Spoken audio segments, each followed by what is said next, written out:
یہ کہانی ہے سلطان صاحب اور اریکہ بیگم کے گھر کی۔ سلطان صاحب اور اریکہ بیگم دونوں میاں بیوی تھے۔ ان کی 2 بیٹیاں تھیں، رانیہ اور رازیہ، دونوں ہی ہم عمر تھیں۔ سلطان صاحب کے گھر کا مسئلہ یہ تھا کہ ان دونوں میاں بیوی کی آپس میں بالکل بھی نہیں بنتی تھی۔ وہ لوگ بات بات پر جھگڑتے تھے اور اس جھگڑے کی سب سے بڑی وجہ سلطان صاحب خود تھے۔ ان کی بنتی ہی نہیں تھی اپنی بیگم سے۔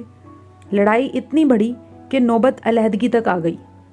غصے میں آ کر انہوں نے اریکہ بیگم کو طلاق دے دی اور انہیں بیٹیوں سمیت گھر سے نکال دیا۔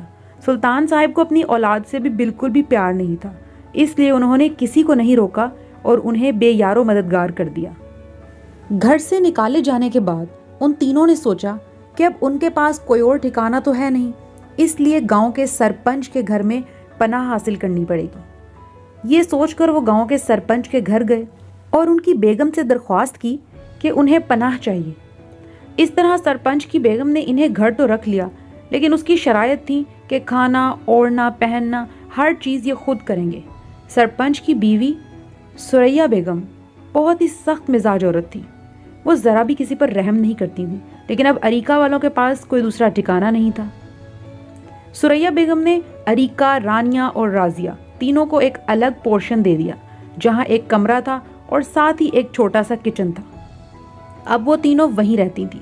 شروع کے دنوں میں تو جو ان کے پاس پیسے تھے اس سے انہوں نے کھانا خرید کر کھا لیا، لیکن اب ان کے پاس پیسے ختم ہو چکے تھے۔ اب کھانا بھی ختم ہو گیا تھا اور ان کے پاس اب کھانے کو کچھ نہیں تھا۔ ایک دن سریا بیگم کے ہاں بینگن کی سبزی آئی اور جو اس میں خراب بینگن تھا انہوں نے گھر سے باہر پھینک دیا۔ رانیہ جب وہاں سے گزر رہی تھی تو اس کی نظر اس خراب بینگن پر پڑی۔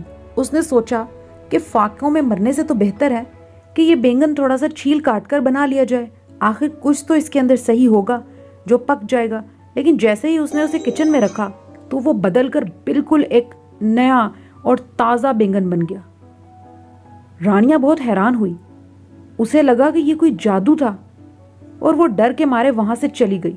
جا کر اس نے یہ بات اپنی امی اور بہن کو بتائی، لیکن وہ لوگ یہ بات ماننے کو تیار ہی نہیں تھے کہ کوئی جادو اس دنیا میں بھی ہو سکتا ہے، اس لیے انہوں نے رانیہ کی بات نہیں مانی۔ ان کو یقین دلانے کے لیے رانیہ اس بینگن کو اٹھا کر لے کر آئی۔ پھر اس نے ان سب کے سامنے اس جادوئی بینگن سے کہا کہ اگر تو تم واقعی جادوئی ہو تو ہمیں کچھ ایسا کر کے دکھاؤ کہ جس سے ہمیں تمہارے جادو کا یقین ہو۔ ایسا کہنا تھا کہ اچانک سے جادوئی بینگن نے اپنا جادو دکھا دیا اور وہاں پر مزے مزے کے میٹھے اور نمکین کھانے آ گئے۔ اب تو وہ تینوں حیران کے ساتھ ساتھ خوش بھی ہوئیں۔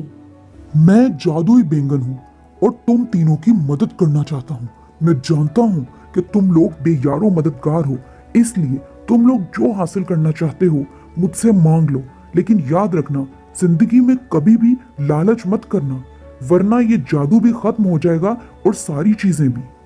اریکہ بیگم نے اس جادوئی بینگن کو جب کھیتوں میں لگایا تو اس سے بہت زیادہ بینگن بنے۔ روزانہ نئے سے نئے بینگن درختوں پہ بھی لگتے اور فصلوں میں بھی۔ وہ سب بہت خوش تھے۔ اس طرح اریکہ بیگم کے پاس اتنے سارے بینگن ہو جاتے اور وہ اسے منڈی لے جا کر بیچ دیتی اور انہیں بہت زیادہ منافع ملتا۔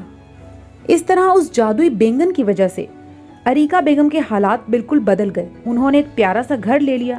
اب وہ تینوں وہاں رہتی اور ہنسی خوشی زندگی گزارتی۔ لیکن اس جادوئی بینگن سے نہ صرف انہوں نے اپنا بھلا کیا بلکہ گاؤں میں جتنے بھی غریب لوگ تھے ان سب کی مدد کی اور اس بینگن سے سب کے حالات بدلے۔